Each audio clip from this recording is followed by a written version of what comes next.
Most were not volunteers. They were conscripted boys told they had no choice. Between October 1944 and August 1945, over 400 Japanese pilots deliberately flew their aircraft into American ships. We call them kamikaze, divine wind. But the mythology obscures a darker truth. These weren't all zealous fanatics embracing death for emperor and nation. Many were terrified young men, some barely 20 years old, caught in a system that had already stripped away their humanity. The first organized kamikaze attack occurred on October 25, 1944, off the Philippines. A naval officer named Seki Yukio led a squadron of 5 fighters directly into the escort carrier USS St. Lo. The ship sank. Suddenly, Tokyo had a tactic, not a desperate measure, a doctrine. Within months, entire training programs existed solely to prepare pilots for one-way missions. But here's what the propaganda films never showed. The selection process was often coercive. Officers would ask, "Who volunteers for a special attack?" Silence followed, unbearable silence. Then a commanding officer might say a name. Refusal meant court-martial, execution, or worse, ostracism and shame that extended to your family. Volunteering, in that context, wasn't a choice. The pilots themselves left behind letters and diaries. Many expressed resignation rather than fervor. "I am not going on this mission for the emperor or for the empire," one wrote. "I am going because I was ordered to." Another confessed to fear so paralyzing he could barely write. These weren't the words of divine warriors. They were the words of trapped men. By 1945, Japan's situation was hopeless. The Navy had been decimated. American forces were island-hopping closer to the homeland. Conventional air combat was suicide anyway. American pilots had superior training and equipment. So the military leadership made a calculation. If our pilots are going to die regardless, make their deaths count. Turn death into a weapon. The psychology of the kamikaze program was sophisticated and brutal. Officers used peer pressure, honor, shame, and mythology to normalize the unthinkable. Pilots were told they'd become gods after death, their spirits enshrined at Yasukuni. They were given ceremonial headbands and sake. The ritual made death sacred. It made obedience into transcendence. But desperation ran deeper than propaganda. Japan's leadership faced an existential crisis. Surrender meant occupation, humiliation, the end of the imperial system. Some believed kamikaze attacks might convince America that an invasion would be so costly that peace negotiations were preferable. It was a gamble born from panic. The tactic had limited strategic success. Yes, kamikaze attacks damaged ships and killed American sailors, around 900 in total, but the U.S. Navy adapted. They improved air defense, stationed more fighters, developed new tactics. By mid-1945, most kamikaze aircraft were shot down before reaching their targets. The divine wind had become a wind of desperation. What made kamikaze psychologically possible wasn't unique to Japan.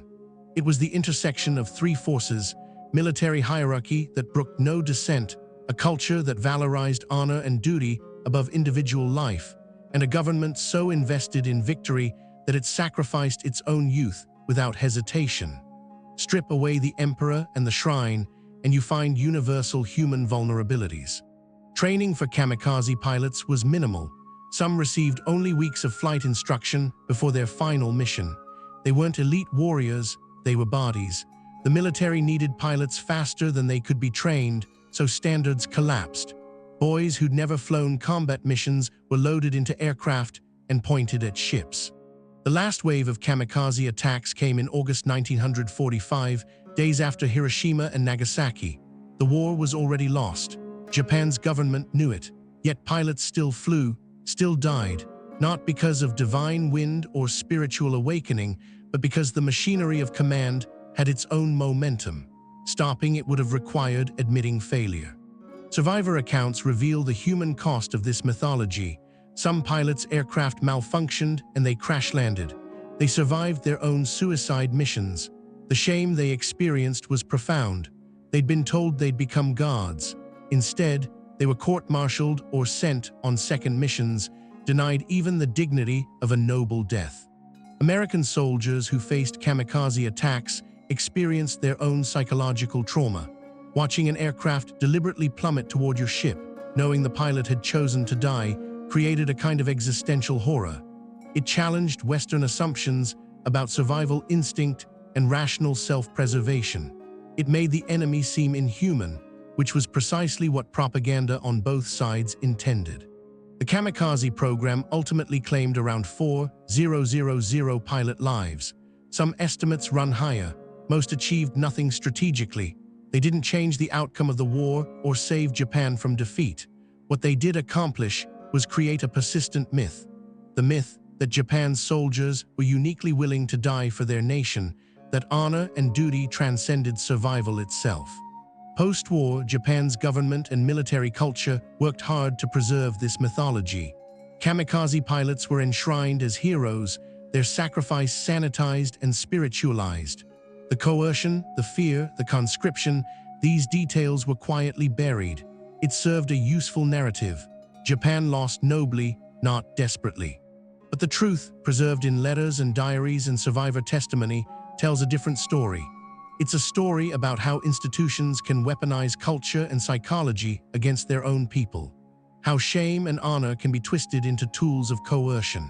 How young men, terrified and trapped, can be made to do the unthinkable, not because they truly believe, but because they see no way out. The Kamikaze weren't divine, they were human, and that's what makes their story so important.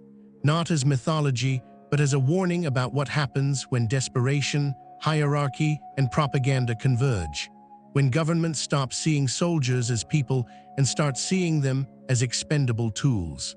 We remember them not as gods, but as young men who deserved better, deserved choices, deserved lives.